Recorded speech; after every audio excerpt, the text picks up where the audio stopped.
সম্মানিত দর্শক শ্রোতা, আশা করি যে যেখানে আছেন ভালো আছেন, সুস্থ আছেন।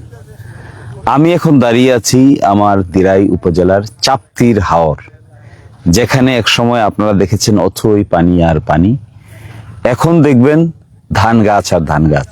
কিন্তু এই ধান গাছ দেখেন, এই ধান গাছের মধ্যে ধান লাগিয়েছি ঠিকই, কিন্তু পানি শূন্যতা কি পরিমাণ দেখেন। সেচের কিন্তু কোনো ব্যবস্থা নাই, সেচের কোনো মেকানিজম নাই, ফেটে গেছে।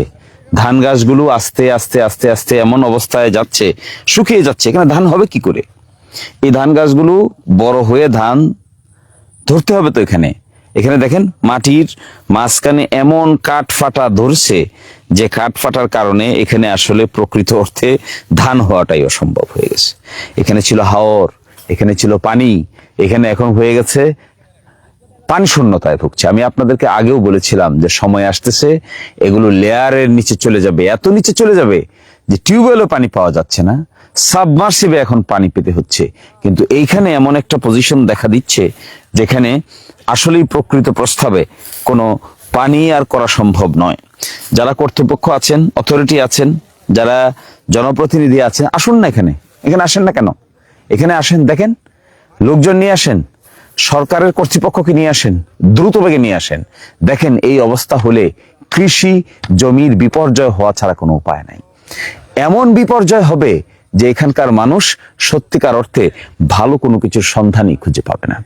এই যে পানি শুকিয়ে যাচ্ছে, শুকিয়ে গিয়ে কাঠ ফাটা হয়ে গেছে, এখানে ইরিগেশনের কি ব্যবস্থা হবে? আপনারা যারা আছেন, কর্তৃপক্ষ, প্রশাসন, আসেন এখানে, আপনাদের প্রতিনিধি নিয়ে আসেন। শুক্রবারে আজকে উচিত ছিল আপনাদেরকে ফিল্ড ভিজিটে আসা, দেখা এই জমিগুলো কিভাবে এগুলো পরিণতিতে পরিবর্তন হবে। কোথা থেকে পানি পাবে তারা? কে দিবে পানি? কোথায় ডিপ টিউবওয়েল? কোনো কিছুই তো নাই এখানে। সেচ প্রকল্প করতে হবে। এখানে উত্তরবঙ্গে যেরকম করে উঁচু জমিতে সেচ প্রকল্প করে ইরিগেশন ব্যবস্থা করে, এই ইরিগেশন ব্যবস্থা না করলে তো এখানে কাজ হবে না। কৃষি বিভাগে যারা আছেন তারা আসেন, যারা সুনামগঞ্জের দায়িত্বশীল আছেন তারা আসেন, যারা সিলেটে আসেন তারা আসেন।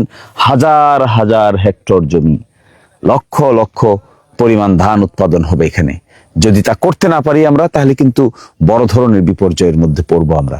আমি আপনাদেরকে দৃষ্টি আকর্ষণ করছি, বিশেষ করে সরকার তো গঠিত হয়েছেন, সরকারের দায়িত্বশীলদেরকে এখানে জায়গা দেন, তাদেরকে বলেন আসতে, মাপামাপি করুক, দেখুক পরিবেশের কি জায়গায় কি বিপর্যয় হচ্ছে, এই বিপর্যয়টাকে কিভাবে রক্ষা করা যায় চিন্তা ভাবনা করেন।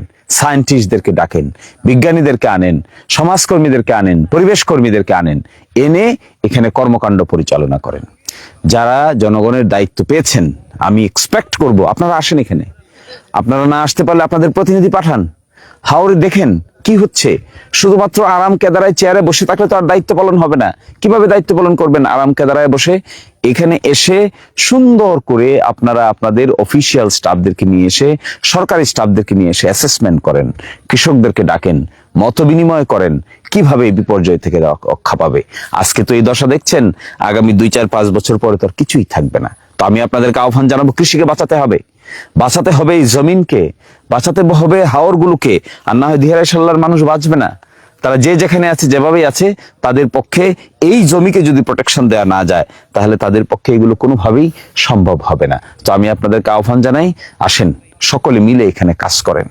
কে সরকারি দল, কে বিরোধী দল, এগুলো মাথায় নেওয়ার দরকার নাই।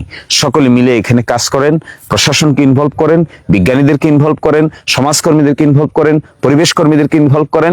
এরপরে দেখবেন সত্যিকার অর্থেই জনগণের মধ্যে স্বস্তি ফিরে আসবে। আশা করি দ্রুত উদ্যোগ নেবেন, কার্যকর উদ্যোগ নেবেন, কৃষকদেরকে রেখে মত বিনিময় করবেন। ভালো থাকুন, সুস্থ থাকুন। আল্লাহ হাফিজ।